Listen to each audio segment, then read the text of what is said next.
Welcome to Duty. Hi, my name is Chris and this is Battle Nonsense.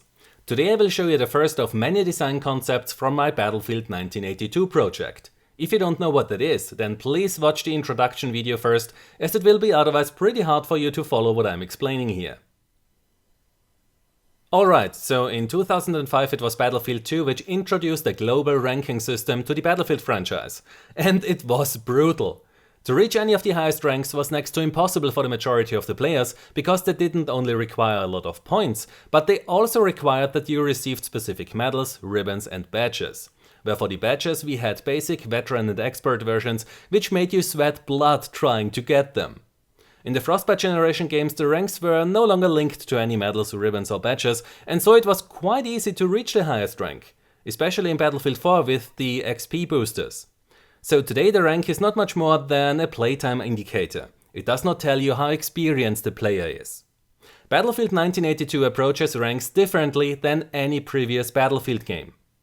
First of all, it features 28 ranks, from private to general. When you begin to play the game, then all of these ranks are linked to your service record score, or SRS. This means that you need an SRS of 5000 to get promoted to private first class. Specialist requires 15,000 and so on. Now, how do you increase your service record score? In other games you get the highest amount of points for kills. This causes that the game and the player focuses on their kills a lot, which is not good for a Battlefield game. So to avoid that, the service record score is a product of kills, teamwork actions and points you receive for playing the objective. So the formula with which the game calculates your service record score could look like this. So if a soldier has a total of 1000 points for kills, 1000 points for teamwork actions and 1000 points for playing the objective, then in this example this would add up to a service record score of 1600. This means that if you score kills, look after your teammates and play the objective, then you will rank up faster than players who focus on just one of these. This way the ranking system encourages the players to fulfill the role of their class or vehicle, to play as a team and to play towards the objective of the game mode. After at least 200 hours you will eventually reach the rank of a general, and here the game has a special bonus waiting for you. At the end of each month the game will look at all the generals in every country. And it will then pick the general who has the highest service record score of all the generals in his country and promote him to General of the Army. So for an entire month this player will show up as the General of the Army for his country.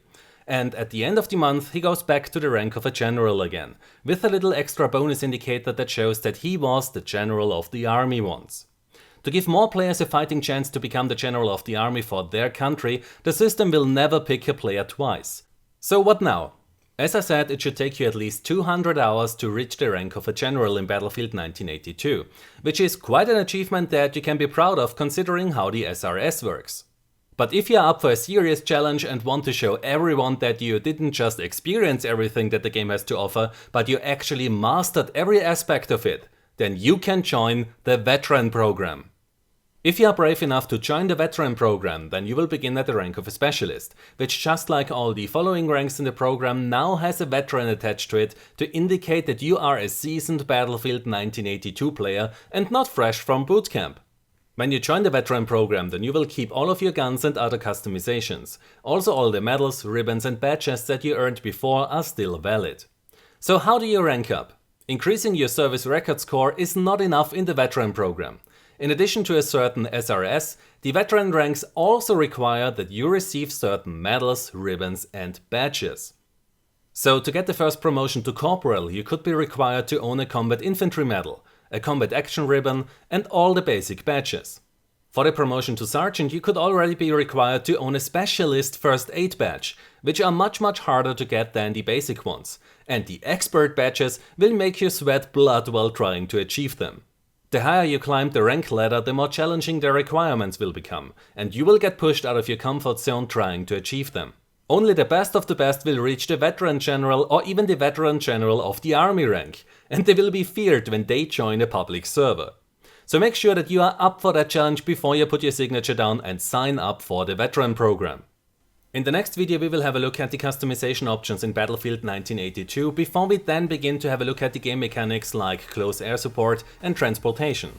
If you enjoyed this video then please give it a like, subscribe for more and I hope to see you next time. Until then, have a nice day and take care. My name is Chris and this was Battle Nonsense.